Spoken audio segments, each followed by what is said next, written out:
What's up, guys? Let's get right into it. This is episode 2 of The Never Mets. Now, y'all know last episode we ended with a bang. This episode, it starts with a bang. Child, it started with a bang. The title of this episode is Complicated, which is titled correctly. There was an IRL, but I don't know what IRL is, so I left it out. But anyway, if you know what IRL is, drop that on the bottom and tell me what it is. I don't know what it is. I don't know what kind of, I don't know. In real life. In real life? In real life. Thank you, ma'am. Because, child, I was just like, what the heck is IRL, child? That just shows you I'm old.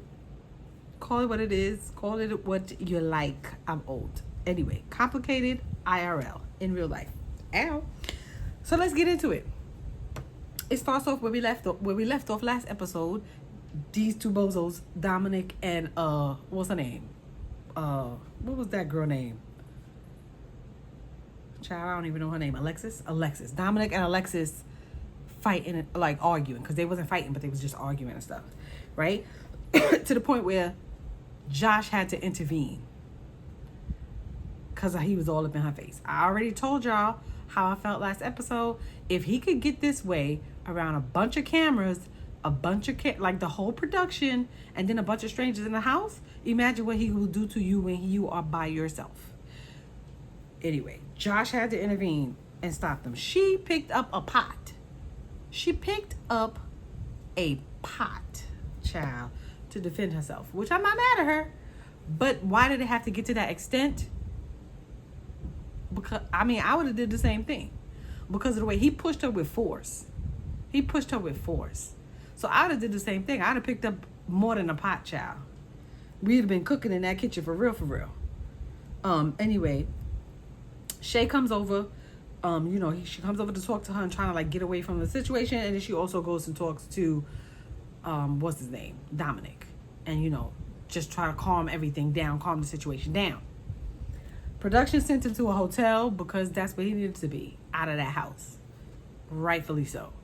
He put his hands on her, and he put his hands on her first. Out the house. So the next day, Shay explains that she really likes Josh, and he feels the same. I think they did the boom boom last night, child. I told y'all they was in the bathroom getting touchy. It might not have been the bathroom, it might have been a boom boom room. But they was getting touchy somewhere in some of those rooms. Yeah. So they really like each other. They feeling each other. They done did the do. Anyway, the guys are outside playing chess, and they kind of decompressing and like just talking about what transpired the night before. The ladies are also inside discussing what transpired the night before. So of course, Chris goes, he feels like it's ego and respect. It could have been a combination of a few things. It could have been a nice little cocktail, of a few things. It could be that. It could have been a drinking. It could have been his jealous streak. It could have been a lot of things, but it still didn't have to get to that point because he could have walked away and left it alone, and they could have discussed it the next day. Either way it goes. So Greg says that this is just night 1, and she should have her answer. I agree. We would not have any communications or dealings after this night. Anyway, Aaron said you can't bring something out of a person that isn't already in them. Facts. It's all facts. Everything that they saying is facts. Aaron said he got a daughter, and he would give her advice that that's a no-no, and jail would be the other option, right? Aaron, he also discusses his DV situation, and says that he got a daughter her age, and he would tell her to leave. Same advice that everybody's giving her, The ladies are also inside. They're getting ready, and they discussing what transpired the night before. Diamond says she should have called her, and I'm just like, to do what? To fight him? Like, what you trying to do exactly? To fight him, and then it just would have turned into a thing? But I get what you're saying. I'm not knocking it, so don't think that that's what I'm doing. I get what she's saying 100%. You know what I'm saying? I'm just pointing it out, like what y'all would have been doing. Y'all both would have been fighting him. Y'all would have jumped him. You know, I get it. So Sienna said exactly what I was thinking. You know, with all the cameras being in the house and all that people, imagine what he could do in private. And like I said, I agree. Then they all sitting down having a whole big conversation amongst all of them. You know, and Diamond says, when a person shows you who they are, believe them. And I just want to add, the first time. When a person shows you who they are, the first time, believe them. Because that is their character. It is in them. That is their character. You know what I'm saying? Women constantly give second chances, third chances. Sometimes some people do not deserve another chance. I'm just saying. He's not going to change. In my own situation, I was the same way. I kept giving chances, kept getting apologies. Oh, it's not going to happen again. Then it escalated. He never changed. So, they're not going to change. So, Taronda comes to speak with Alexis about what happened and just to check on her and make sure she's all right. You know what I'm saying? Taronda said the behavior was unacceptable. Alexis said, you know, she's really hurt because something like this has never happened to her before. And this is crazy that this kind of like happens to you for the first time with this man that you just met. This girl is, I can't remember her age, 30 something, 32, I think. And 32 years of your life, you go through all of this without this ever happening. And then here you come meeting a stranger and this is what happens. That's sad. He recorded an apology, you know, an apology video for her. And of course, the first thing he does is blame it on the alcohol.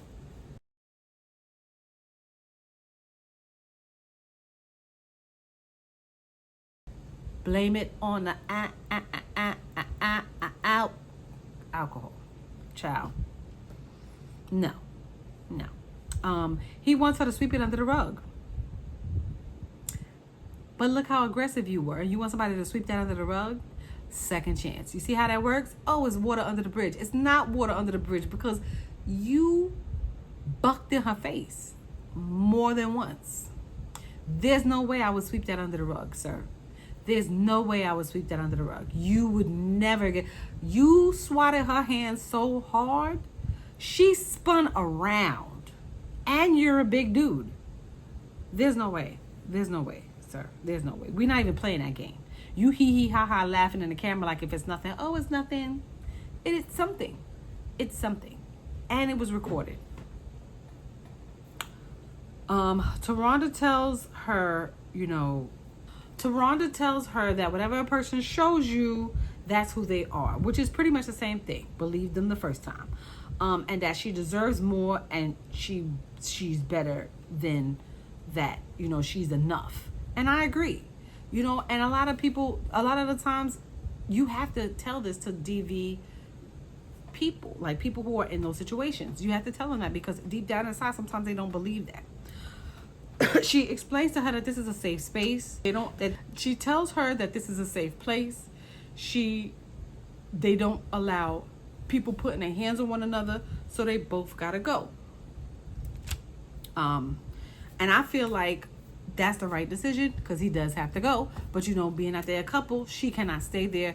Understandable. And I feel like better she find out now than be in a longer relationship with him when they have kids and the whole situation, and then she finds out and then she's stuck or she thinks she's stuck. You understand what I'm saying? So it's better for her to find out now, cut her losses and move on. Simple. The relationship was only 6 months, child. Throw it in the trash. The person and the relationship in the trash. So Brendan and Sienna are getting along. They're getting along. You know, he's in Florida, she's in NYC. He has 2 children, a 13-year-old son and a 4-year-old daughter. So Sienna would have to be the one, if they were to start a relationship, she would have to be the one to relocate. You know, because he needs to be close to his children. Get it, understand it. Understandable.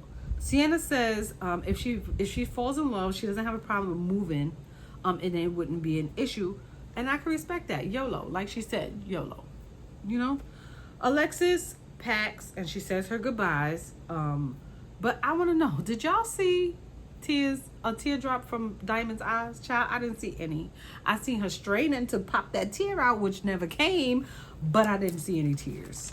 Y'all let me know. Drop that in the comments. Let me know if you see any of the tears, because I did not. Child, I did not. Dominic says he's young, and it's a character building situation for him.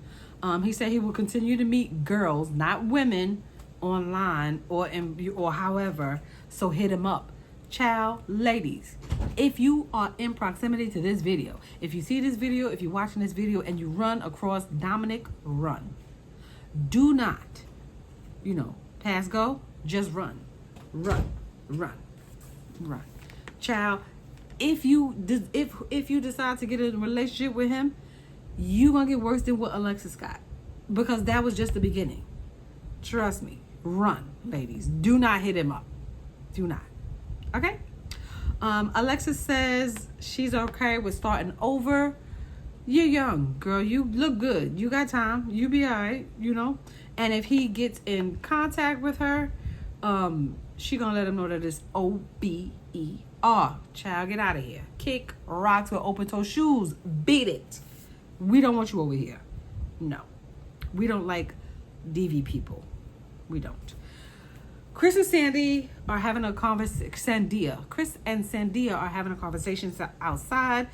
She's expressing her feelings about how she feels about what he said the night before to the guys sitting at the table. Child, this is when the gaslighting of the century happens.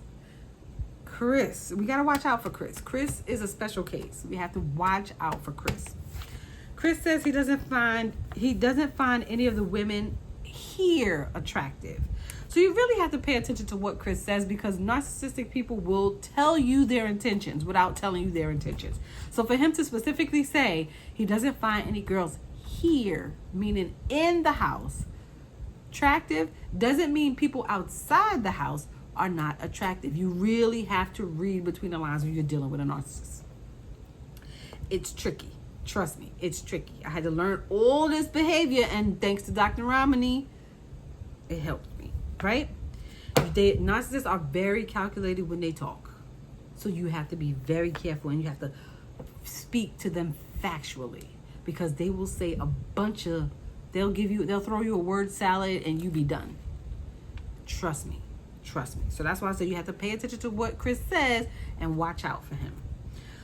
He told the guys he doesn't trust women, and she says, then why are we here? And he said they're here to build trust. Now, I thought that they were there to build a relationship, not actually trust. Even though trust comes with a relationship, I thought they were there to build a relationship. That's why they were talking, and get closer to one another, or move their relationship forward. Child, I'm lost, but you like it, I love it, girl. You like it, I love it. And she fell for it too. She fell for it because they was laughing like a couple of seconds later, but we're gonna get to that. So he says in the confessionals that she's too emotional, so he's gonna take a step back. The crazy thing is, that's what narcs do. They will push you to the emotion, and then when you have that outburst and get the emotions going, they always say something like, oh, you're overreacting, you're doing too much. But they push you to that point to where you have to, you know what I'm saying? And then look at you like they did nothing wrong, like they crazy. That's why I said you have to watch out for Chris. Because for him to get in that scene and say that she was too emotional after all the crap that he said the night before, child, he was saying some crazy stuff, and y'all know it. But she fell for it. She fell for it. She tells him that she doesn't want to look bad, and he says he's not trying to make her look bad. But, sir, you've already embarrassed her. You've already embarrassed her in front of all those guys. You've embarrassed her. And she was standing there. You've embarrassed her. And you've embarrassed her to us.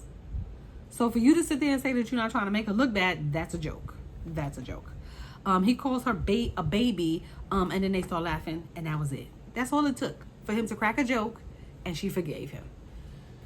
Talking about if he say something disrespectful, again, she ain't gonna tolerate it. You're gonna tolerate it because you tolerated it now. And he's definitely gonna say something disrespectful again. It's just a matter of time. I'm gonna wait it out, child. I'm only on episode 2. This is only the review for episode 2. I'm only on episode 2. It could happen in episode 3, child. I don't know, but I'm gonna wait it out because I know it's gonna come. Y'all drop that in the comments and let me know if y'all know it's gonna come too. And when it does come, we're gonna talk about it. We're gonna talk about it, child.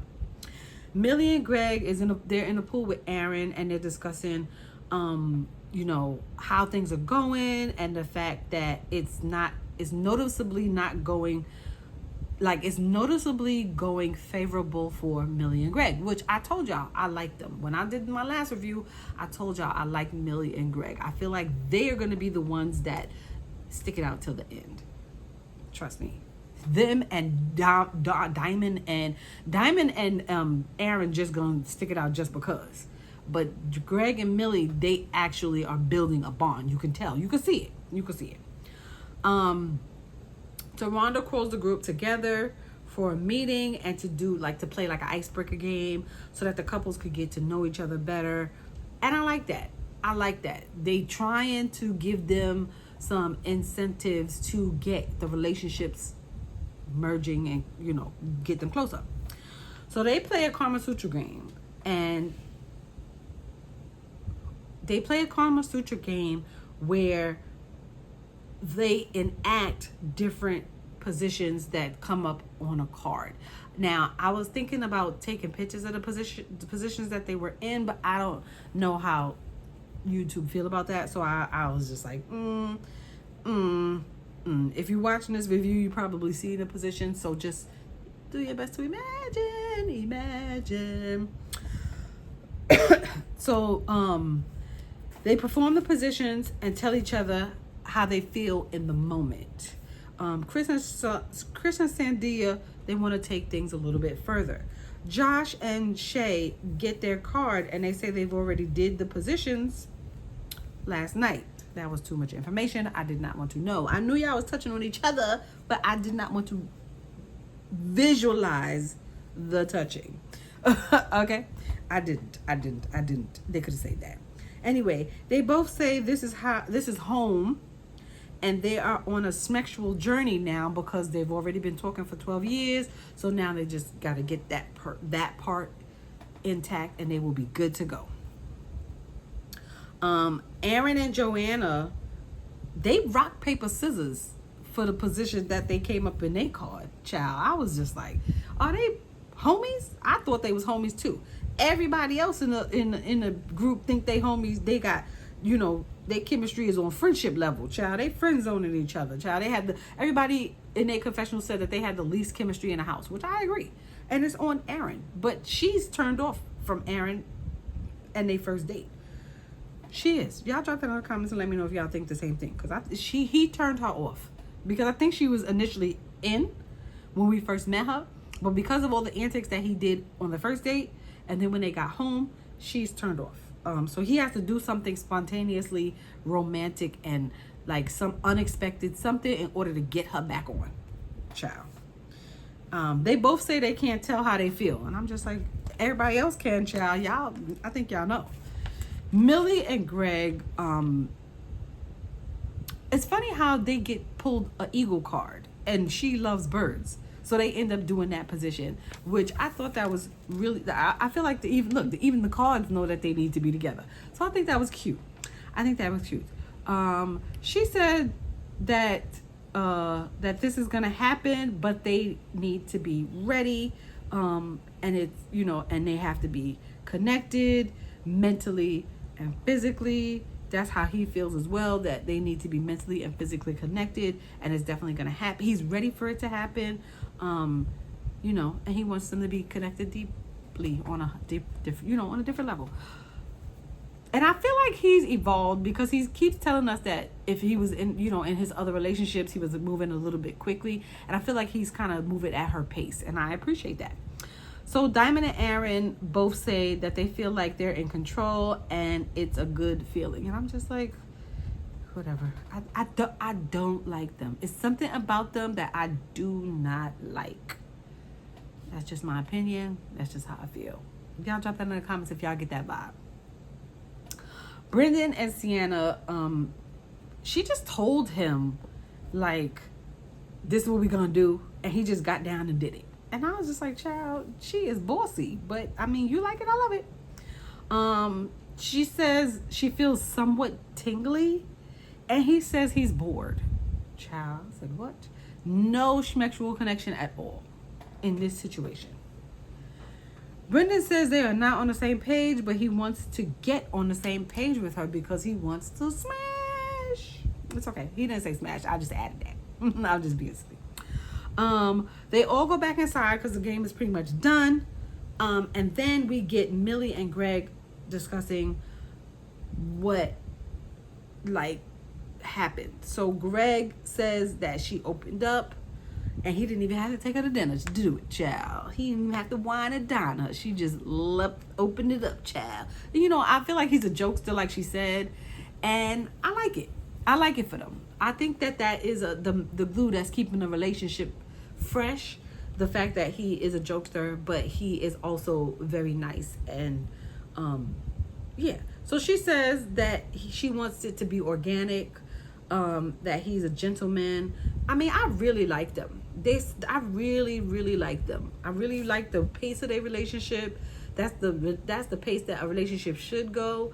Slow. Everybody's comfortable, happy, nothing rushed. I like them a lot. And I'm going to keep saying that probably throughout the whole season, unless they do something crazy that I don't like. But yeah, I like it. Anyway, so Sienna and Brandon are playing pool, and they chatting. I wrote down in my comments that Sienna switched up, which she did because she said off top that she's not a fan of Florida. And I'm just like, girl, earlier you said that you are right with moving if you fall in love. What? So I caught that. I peeped that too. She said that she said that Brendan would have to come to her in NYC. And I said, child, I don't think Sienna knows what she wants. I promise you, I don't think she knows what she wants. Because when she initially came, she said they're at a friendship. And if it evolves into something more, then so be it. But then I think that Sienna likes the feel of dating, the thought of dating. You have women out there that do it. They like the act of dating, but they don't actually want to be in a relationship. And I feel like that is who Sienna is. Y'all tell me if y'all got the same feeling. We're going to see later on down the line, but I promise you that's the feeling I get from Sienna. That she's one of those women that like the act of dating. They like to do all the things, be all the things, feel all the things, but don't want to actually be in a relationship with a person. And I think that's her. That's just what I'm getting. And I'm sorry. That's just what I'm getting from her. So Brendan says she is inconsistent with their conversations. And I agree. Because just like I said a minute ago, she switched up. And he clocked it. So he's paying attention. She says that he's the second person that told her that she's inconsistent. And it hurts her feelings. That's a you problem, darling, not a him problem. And if he's the second person that told you that, then that says something about you. If he's the second, then I feel like I'm the third. Because you were very inconsistent. I even caught that, the switch up from the time, and we only in episode 2. So if he's the second, then I'm the third. Then he asks her who called her that. She proceeds to say other guys that she was dating, meaning more than one. Other guys, that's plural. So it can't be other guys and then him, because then he would be the third guy possibly. I'm gonna just give him 3 and give her the benefit of the doubt and say it was 2. Guys is plural on her end. If it wasn't plural, she would have said somebody else that I was dating. See how that's singular? She said other guys. So clearly more than one person feels that way about her. That's why I heard her cut her so deep, because everybody can see through her. Yeah, everybody can. So then this woman comes straight out and calls him the B word, child. Straight out. Not once, not twice, but thrice. Thrice she called him a B word. Thrice. She called him the B word, child. She called him. She says he's saying irrelevant things, and I'm just like, he's not. He's not. Because eventually this will affect your relationship in the long run. If you get into a long-term relationship with him, this inconsistency will affect y'all relationship and ultimately break it down. So he's not saying irrelevant. He's not saying irrelevant shit. He's on point. And he clocked you. And you feel some kind of way. And it's also okay, child. It's okay. It's okay. She says that he says the first thing that comes out of his mouth or comes to his mind without considering her feelings. But I'm like, you just called him a B. Like, straight up. So how is that not saying the first thing that came to your mind? It's a double standard. It is what it is, right? So she proceeds to say that he has kids by multiple people and a broken marriage. Now you're attacking his character. Now you're attacking his character by saying that, because you're saying that he's flawed just by saying that. Then she says she tries to link his marriage to him easily breaking up or breaking promises. That they're one and the same. They're not one and the same, ma'am. You cannot conflate those two issues. You cannot conflate those two issues, because you don't know you don't really know the full reason why. He might have told you the girlfriend friendly version of why he broke up, but because of his demeanor, you can tell that it might be something else, and he probably was sparing your feelings. So you cannot conflate those two issues. It's not the same. You cannot equate them. So he says that she projects based on her past, and he can't win because of her communication break. There's a breakdown in communication, which it is, because now she's upset and she's not listening. She's just spewing. But it is what it is. So we find Chris and Shonda in the Shandia in the kitchen cooking along with all the other couples. Sienna decides that it was a good idea to bring their private conversation into the group, into the kitchen. Now she needs help, right? Then she proceeds to tell the group that he has a history of failed relationships, which is not the case, because he has two kids, a 13-year-old and a 4-year-old, right? He got married to the 13-year-old's mother when he was 20, and they got divorced when they was 21. He had his next kid 9 years later. So in between that, we don't hear about him having other relationships or whatever. So that's only 2 relationships, 2 kids, 1 marriage, 1 divorce. Right? However it happened, we don't know. But it's not a history of failed relationships. It's in his history too. But a history means it's a pattern, and it's more than a few, which is 3. So now she's just angry, and she wants to embarrass him in front of the group.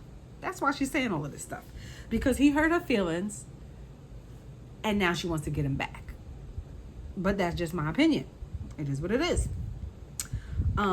Chris brings up a valid point when he says, which is shocking to me, but he says she doesn't even know why if the relationships ended because of Brandon, which is true.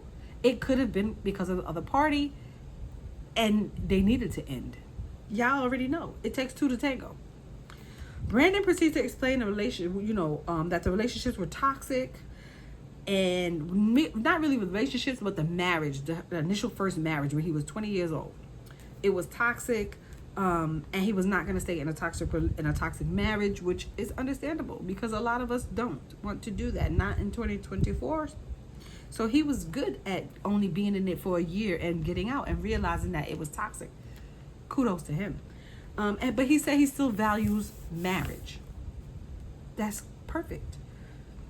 She wanted the group to be there so that she can embarrass him. That's what I wrote down in my notes. Like I said, she wants to embarrass him in front of the group. She couldn't do it by herself because she was going to lose. So now she needs an audience to do it in order to make him feel lesser than he made her feel. She told him that if he values marriage so much that he would have stayed in it. You sound dumb, ma'am. You sound super dumb. Because who's going to want to stay in a toxic marriage or relationship or anything like that? Not in 2022, not in 2024. You're weird, ma'am. You're weird.